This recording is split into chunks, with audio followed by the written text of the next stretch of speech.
Serial शादी मुबारक में जल्द ही तरुण अपनी मां को करेगा बेइज्जत रति के क्रोकोडाइल टीयर की वजह से। जी हाँ, आप देखेंगे रति घर पहुंचती है। आज चूंकि यहाँ पर रति आई है केटी के ऑफिस में और केटी कहता है कि प्रीति जी तुम्हारा इंटरव्यू लेंगे। ऐसे में रति खुद अपनी माँ, अपनी सासू माँ को यानी प्रीति को बहुत ताने देती, इतने ताने कि कई बार लगता है प्रीति चुप क्यों बैठी है, खींच के एक झापड़ क्यों नहीं देती।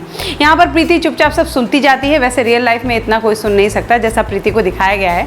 खैर रति यहाँ पर 100 बातें सुनाती है, आप मेरा इंटरव्यू लेंगे, आपको आता क्या है, आपके पास डिग्रियां क्या है, और अपनी डिग्री उसकी तरफ फेंकती है और कहती है लीजिए आप मेरा इंटरव्यू।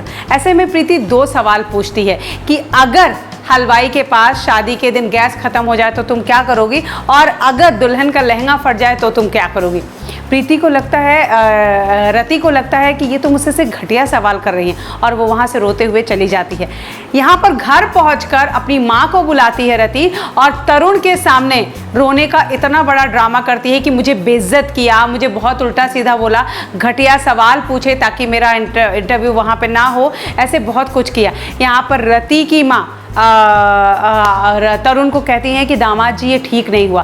तरुण को लगता है कि उसकी माँ ने उसकी पत्नी को बेइज्जत किया है और वो पहुंचता है प्रीति को खरी खोटी सुनाने। वो प्रीति को इतनी घटिया बातें बोल देता है जो प्रीति के बर्दाश्त के बाहर है। जल्दी आप देखेंगे यही तरुण और यही रति प्रीति पर घटिया इल्ज़ाम लगाएंगे कि उन्होंने केटी जी को फंसाया है और आगे चल के शायद और न जाने क्या क्या इल्ज़ाम। अब देखना यह है कि प्रीति इन सारी चीज़ों का कैसे जवाब देती हैं और अपने ओहदे को कैसा बड़ा करती है, अपनी कंपनी को कैसे ऊपर तक लेके जाती हैं।